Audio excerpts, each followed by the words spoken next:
ছোট ছোট 20টি ইংরেজি সেন্টেন্স শেখাবো যা প্রতিদিন ব্যবহার করতে পারবেন। সেন্টেন্সগুলো ব্যবহার শুরু করলে ইংরেজি বলার ভয় আর জড়তা চলে যাবে। ছোট ছোট বাক্য শেখাবো যাতে মনে রাখতে পারেন, আর উচ্চারণও শিখিয়ে দেব। এতে করে ভুল বলে লজ্জা পাওয়ার ভয় আর থাকবে না। কারোর সাথে দেখা হলে আমরা জিজ্ঞেস করি না যে কি অবস্থা, দিনকাল কেমন কাটছে। এই কথাটাই সুন্দর করে ইংরেজিতে বলতে পারি এভাবে, হাউজ ইট গোয়িং, হাউজ ইট গোয়িং। এক্ষেত্রে হাউজকে সংক্ষিপ্ত করে হাউস বলা হয়। হাউজ ইট গোয়িং। আপনাকে কেউ জিজ্ঞেস করলো আপনার মাথায় চুল কয়টা বা পদ্মা নদীতে কয়টা ইলিশ মাছ আছে, এই বিষয়গুলো নিয়ে আপনার কোনো ধারণা নেই, তখন বলতে পারেন I have no idea, I have no idea. আমার কোনো আইডিয়া নেই। ক্লাস শেষ, বন্ধুর সাথে আড্ডা দিতে চান, তাকে জিজ্ঞেস করতে পারেন এভাবে, do you wanna hang out, do you wanna hang out. Hang out অর্থ একসাথে সময় কাটানো। খেলতে পারেন, আড্ডা দিতে পারেন, যা খুশি তাই করতে পারেন। ছোট্ট একটা নোট, ফ্রেন্ডদের সাথে ইনফর্মাল পরিবেশে ওয়ান্ট টু বেশিরভাগ সময় ওয়ানা হয়ে যায়, কিন্তু বসের সাথে ফর্মাল পরিবেশে ওয়ানা বললে অভদ্রতা হবে, এটা মাথায় রাখবেন। ক্রিকেট ম্যাচ চলছে, জানতে চান কত রান হলো, কত উইকেট পড়লো, এই ক্ষেত্রে বলতে পারেন what's the score, what's the score. অর্থাৎ স্কোর কত। এটা শুধু ক্রিকেট নয়, ফুটবলের ক্ষেত্রেও ব্যবহার করা যায়। আবার আপনি গতকালের খেলা দেখেননি, কেউ এসে বলল বাংলাদেশ সাউথ আফ্রিকার মাটিতে সাউথ আফ্রিকাকে হারিয়েছে, একটু অবিশ্বাস্য লাগছে। এমন সময় আমরা জিজ্ঞেস করি তুমি কি নিশ্চিত। এই কথাটাই ইংরেজিতে হবে are you sure, are you sure. আপনার একটু মাথা ধরেছে বা সর্দি লেগেছে, এরকম হলে আমরা বাংলায় বলি আমার শরীরটা খারাপ লাগছে। এই কথাটাই ইংরেজিতে বলতে পারেন I am not feeling well, I am not feeling well. এই কথাটা আর একটু অ্যাডভান্স ভাবে নেটিভ স্পিকারদের মতো করে বলতে পারেন I am feeling under the weather, I am feeling under the weather.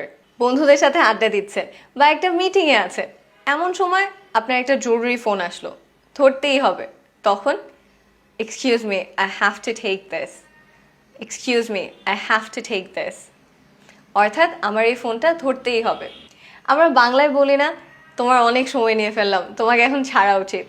এই কথাগুলোই বোঝাতে এক লাইনে খুব সুন্দর করে ইংরেজিতে বলতে পারেন I'd better let you go, I'd better let you go। এখানে I had এর শর্ট ফর্ম, উচ্চারণ I'd। পুরো বাক্য I'd better let you go। আমরা বাংলায় বলি না যে আমার এখন উঠতে হবে, আমার এখন যেতে হবে। এই কথাটা ইংরেজিতে কিভাবে বলবেন? I have to go, I have to go। একটু রাত হয়ে গেলে আমরা বন্ধুকে বিদায় দেওয়ার সময় বলি যে বাসায় পৌঁছে জানিও, কারণ দুশ্চিন্তা হয় সে ঠিকমতো পৌঁছালো কিনা। এমন সময় আমরা বলতে পারি call me when you get home, call me when you get home।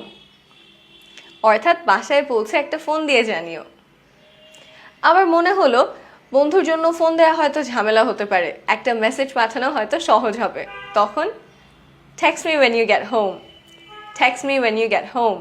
কারো জীবনে ভালো কিছু ঘটেছে, সেটা সে আপনাকে জানালো, নতুন চাকরি হয়েছে বা তার দিনটা খুব ভালো কেটেছে, আপনি যে তার জন্য খুশি সেটা বোঝাতে বলতে পারেন দ্যাটস গ্রেট, দ্যাটস গ্রেট।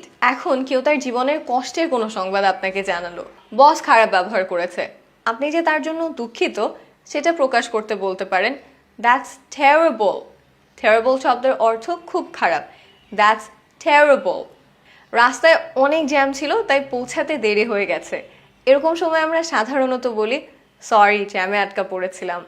এই কথাটাই ইংরেজিতে এভাবে বলতে পারি sorry I am late, I was stuck in traffic, sorry I am late, I was stuck in traffic. অর্থাৎ দেরি হওয়ার জন্য দুঃখিত, ট্রাফিকে আটকা পড়েছিলাম। স্টাক অর্থ আটকা পড়া। বাইরে বের হওয়ার আগে আমরা খুব কমন একটা প্রশ্ন করি, এই তুমি রেডি, রেডি হয়েছো? এই কথাটাই ইংরেজিতে বলতে পারেন are you ready, are you ready.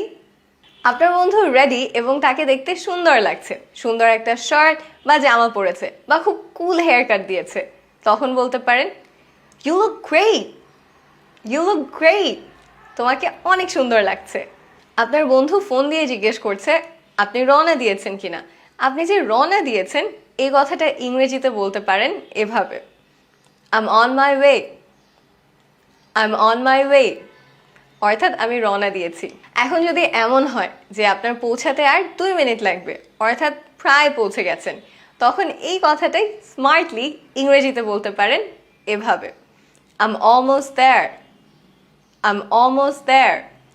আমি প্রায় পৌঁছে গেছি। কাউকে জিজ্ঞেস করতে চান সে সকালে নাস্তা করেছে কিনা, Did you have breakfast?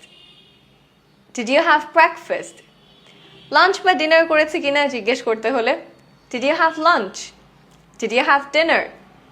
বন্ধু বান্ধব বা কলিগদের সাথে আলোচনা চলছে, কেউ কিছু একটা বলেছে এবং আপনি তার সাথে একমত পোষণ করতে চান, তখন বলতে পারেন I agree.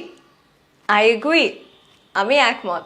আপনজনকে বিদায় জানাতে গুড বাই না বলে খুব সুন্দর একটা লাইন বলতে পারেন, Have a good one. Have a good one. এর অর্থ আশা করছি তোমার সময়টা বা দিনটা ভালো কাটুক। আজকে এই পর্যন্তই। Have a good one.